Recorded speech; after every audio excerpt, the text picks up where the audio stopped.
Did you know that as recently as 2024, there were reportedly 12 states trying to secede? What?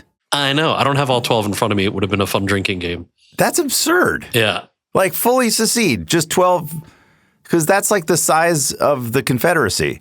But I assume they're not contiguous. Right. Yeah, 12 seemed like a lot to me also. Right. To help us look at what's happening today and what might happen in the future of secession in the U.S., I knew only one journalist and historian would do.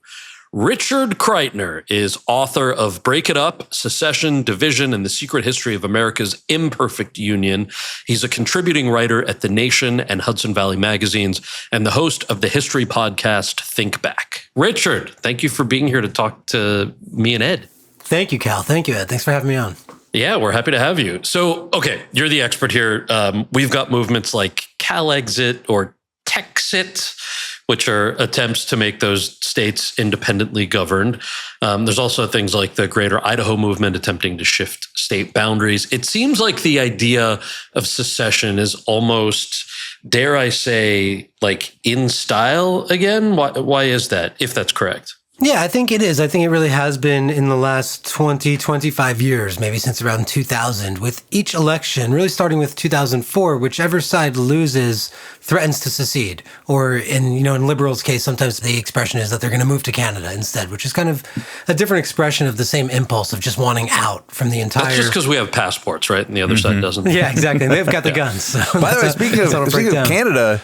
The Quebecois, that's been a huge secession movement forever. Yeah. Yeah, absolutely. Just throwing that in the mix. Yeah. You mentioned Greater Idaho. There's different kinds of movements. There's CalExit, which wants to actually take all of California and leave the United States.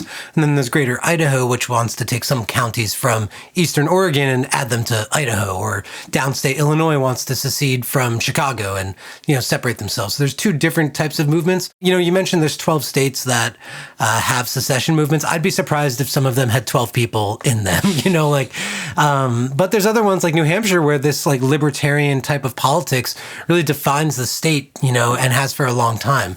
So there's movements of varying degrees of seriousness, but what's unmistakable is this growing trend in the last 20 to 25 years after each election of the sore losers kind of falling back on this as a last resort.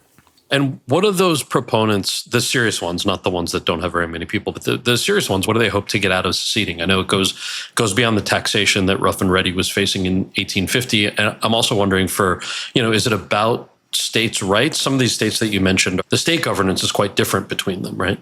Yeah, sure. Well, let's take California. That's a state that sends more money to the federal government than they get back in expenditures.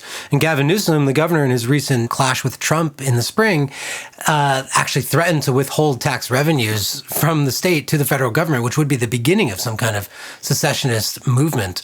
And a lot of people there see that California only has 2 senators for their population of something like 40 million people, whereas Wyoming has the same 2 senators for a population of like 600,000 people. Yeah. Which is wildly disproportionate. So they see that they don't get enough sway as they should in the legislature. I want to ask Ed this too, because I know he does work with a great group called Represent Us, which protects democracy. So do you think the polarization of recent years is influencing the desire to secede? I definitely think so. It's also part of that sort of long-held American ethos of individualism.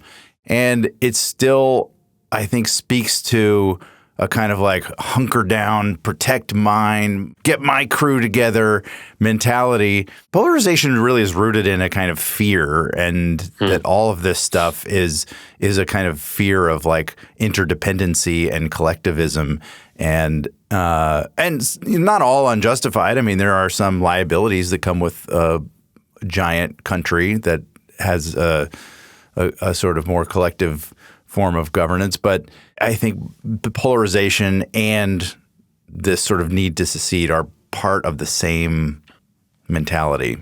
Yeah, I completely agree. I think that this idea of seceding or individualism, not wanting to be a part of some kind of larger structure, is really baked into the American thing from the beginning. At the very beginning of my book, I show how reluctant American colonists were to form a union in the first place. They wanted nothing to do with one another. And that's really all they had in common with each other, was this desire for independence.